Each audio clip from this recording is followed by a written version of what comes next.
तो इसलिए जजों की अकाउंटेबिलिटी तय करने के लिए एक जुडिशियल चार्टर लागू करना पड़ेगा और उसमें लिखना पड़ेगा कि अगर फैसले से स्पष्ट हो गया कि आपने माल पानी दे के फैसला दिया है तो आपको सजा मिलेगी और वैसे सजा मिलेगी जैसे नॉर्मल भ्रष्टाचारी को मिलती है।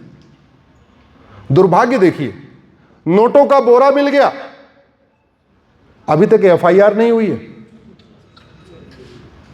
जब एफआईआर ही नहीं हुई तो जांच कैसे होगी? जब जांच नहीं होगी तो सजा कैसे होगी? और जब सजा नहीं होगी तो जजों के मन में खौफ कैसे आएगा? उनको लगता है वो कानून के ऊपर है, माइल है एकदम। ये व्यवस्था बदलनी चाहिए कि नहीं? दुर्भाग्य देखिए, सुप्रीम कोर्ट अपने फैसले में राष्ट्रपति को कह रहा है 3 महीने के अंदर फैसला करो, लेकिन सुप्रीम कोर्ट के जजों ने अभी तक ये नहीं कहा इस भ्रष्ट जज के खिलाफ एक एफआईआर करो।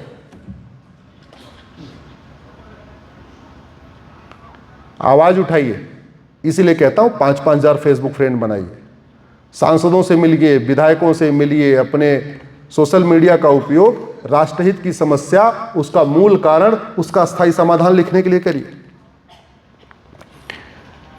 कितनी बार ऐसा होता है, डिस्ट्रिक्ट कोर्ट का जो फैसला होता है उसको पढ़ के समझ में आ जाता है कि जज ने नादानी में दिया है या जज बहुत होशियार है, माल पानी लेके दिया है। फैसला पढ़ के समझ में आ जाता है। लेकिन आपके पास क्या रास्ता है? आपके खिलाफ पार्टी ने अच्छा पैसा दे दिया, एकाध बोरी दे दिया, आपके खिलाफ फैसला ले लिया, आप कुछ कर सकते हो क्या? नहीं। आप लड़ो। अब कहां लड़ो? हाई कोर्ट में लड़ो। और हाई कोर्ट में 5 बोरी दे दिया, तब क्या? सुप्रीम कोर्ट में लड़ो। और इतना आप लड़ोगे तो आपके साथ गवाह कोई टिकेगा क्या? ओ गवाह सबूत के अभाव में छूट जाएगा। ये हो रहा है भारत में। क्यों? क्योंकि हमने न पुलिस की अकाउंटेबिलिटी तय करने के लिए पुलिस चार्टर लागू किया, न जजों की अकाउंटेबिलिटी तय करने के लिए जुडिशियल चार्टर लागू किया, न हमने झूठ को गंभीर अपराध घोषित किया, न हमने झूठी शिकायत को गंभीर अपराध घोषित किया, न झूठी एफआईआर को गंभीर अपराध घोषित किया, न झूठे हलफनामा को गंभीर अपराध घोषित किया, न झूठी चार्जशीट को गंभीर अपराध घोषित किया, न झूठा फैसला देने को गंभीर अपराध घोषित किया।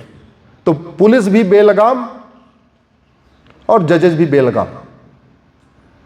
अभी कल परसों खबर आई थी, उत्तर प्रदेश में एक थानेदार अपनी बुलेट ठीक कराने गए।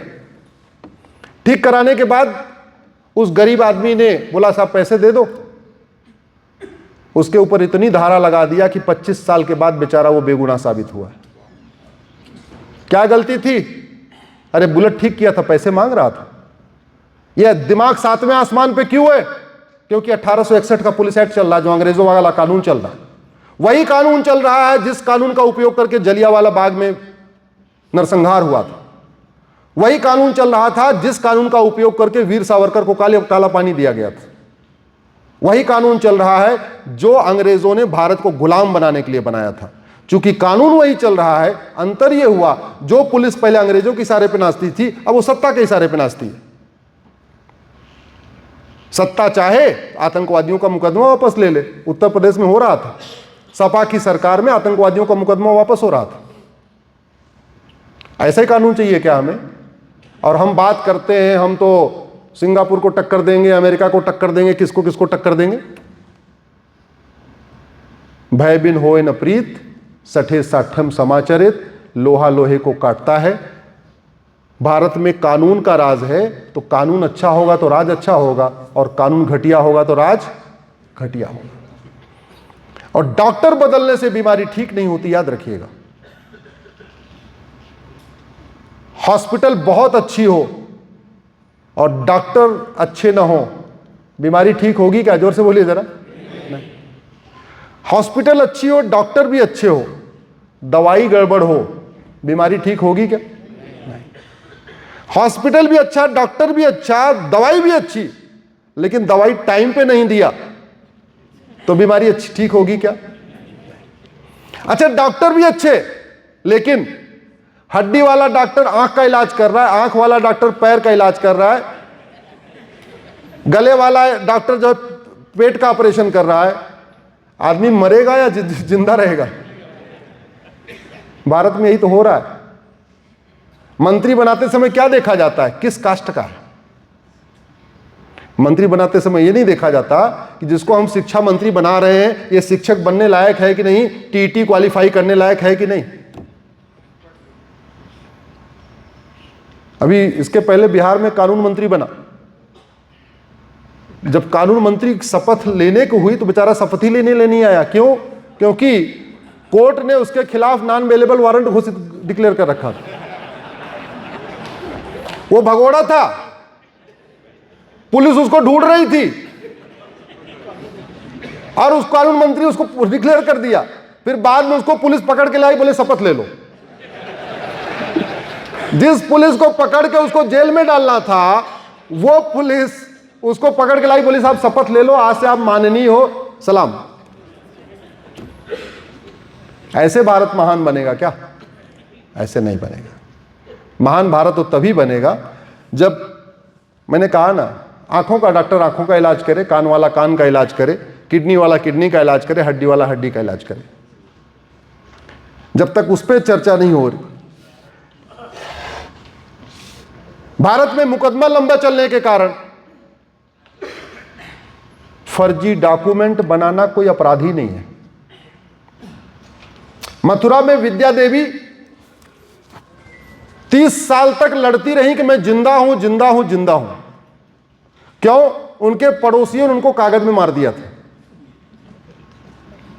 मथुरा की रहने वाली विद्या देवी के भाई नहीं था तो पिताजी ने 15 बीघे जमीन विद्या को दान कर दिया।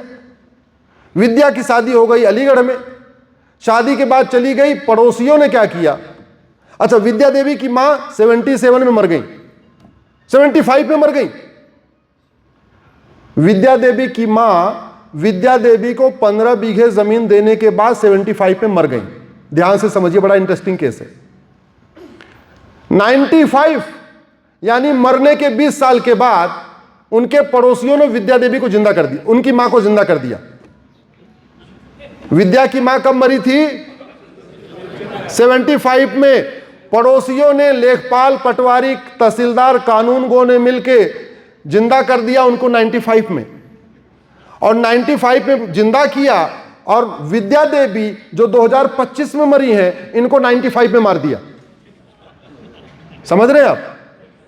मां मर गई 75 में, उसको जिंदा किया 95 में, और विद्या देवी जो मरी है 2025 में, इनको मार दिया 95 में, सेम टाइम में। मतलब विद्या देवी को मारा और मां को जिंदा किया और 15 बीघे जमीन अपने नाम करा लिया। और 30 साल तक विद्या देवी लड़ती रही, मैं जिंदा हूं, जिंदा हूं, जिंदा हूं, सिद्ध नहीं कर पाई और मर गई। इस सड़ी हुई न्यायिक व्यवस्था के दम पे भारत सुरक्षित बनेगा क्या? इस सड़ी हुई न्यायिक व्यवस्था के दम पे हम भारत को महान बना पाएंगे क्या? और सब परेशान हैं। व्यापारी फर्जी कॉन्ट्रैक्ट से परेशान है। जयपुर के अग्रवाल साहब अपना मकान छुड़ाने के लिए 40 साल लड़े। मैं सुप्रीम कोर्ट में खड़ा था, आए तो बेचारे हमारा वीडियो देखते होंगे, हमको पहचान लिया। बोले अश्विनी जी मैं जयपुर का हूं, क्या? हमने कहा क्या तकलीफ है? बोले 40 साल से अपना मकान खाली कराने के लिए लड़ रहा हूं, आज फैसला शायद हो जाएगा। बाद में फैसला मिला। हमने कहा कि कितना किराया मिला था? बोले जितना किराया मिला था उसका 100 गुना वकीलों को दे चुका हूं, और 40 साल लड़ा हूं और अलग से। और हम कह रहे हैं हम भारत को कहां कहां बना देंगे, क्या क्या कर देंगे। कैसे बनेगा भारत सुरक्षित? क्यों लोग यहां के पलायन कर रहे हैं? क्यों हमारी यंग जनरेशन अमेरिका जा रही, लौटना नहीं चाहती? हमारी यंग जनरेशन सिंगापुर जा रही, लौटना ही नहीं चाह रही है।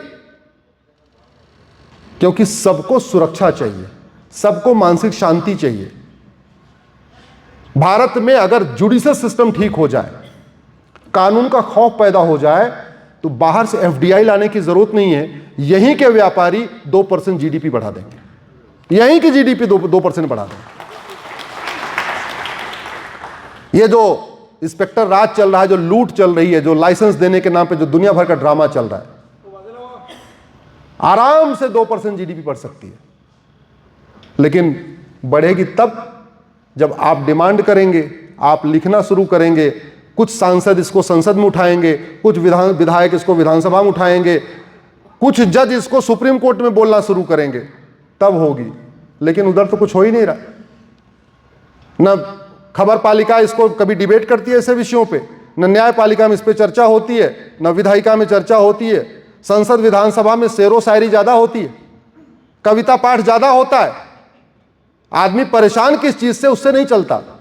और मैं तो देखता हूं आप लोगों को भी कविता पाठ ही अच्छा लगता है।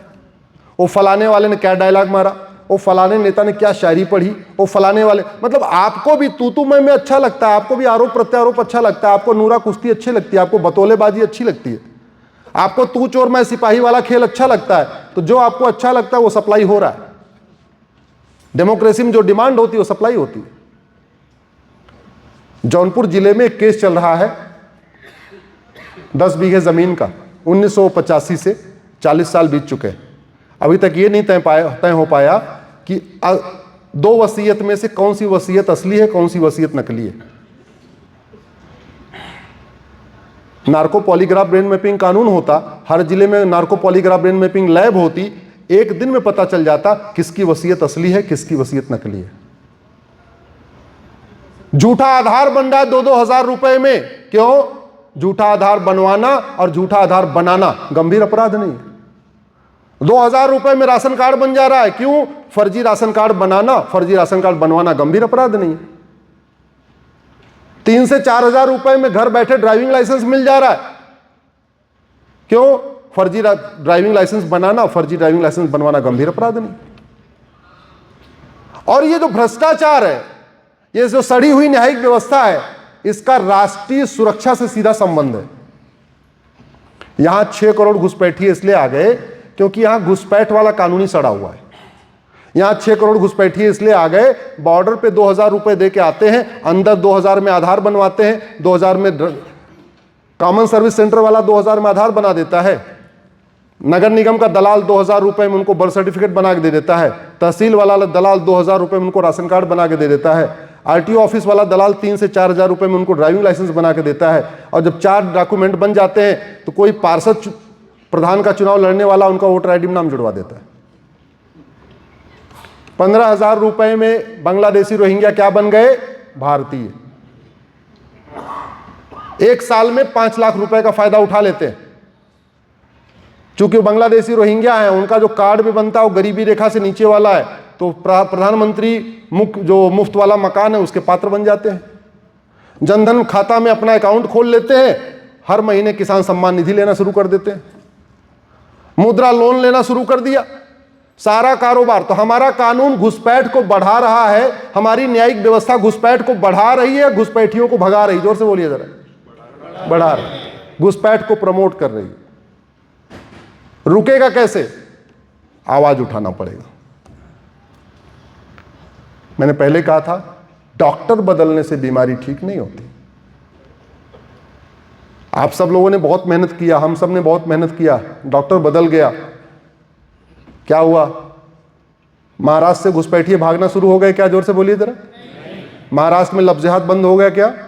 महाराष्ट्र में ड्रग्स जिहाद बंद हो गया क्या? महाराष्ट्र में जनसंख्या विस्फोट बंद हो गया क्या? नहीं, क्योंकि डॉक्टर बदले हैं, दवाई नहीं बदली है। और बीमारी दवाई ठीक करती है, बीमारी डॉक्टर ठीक नहीं करता।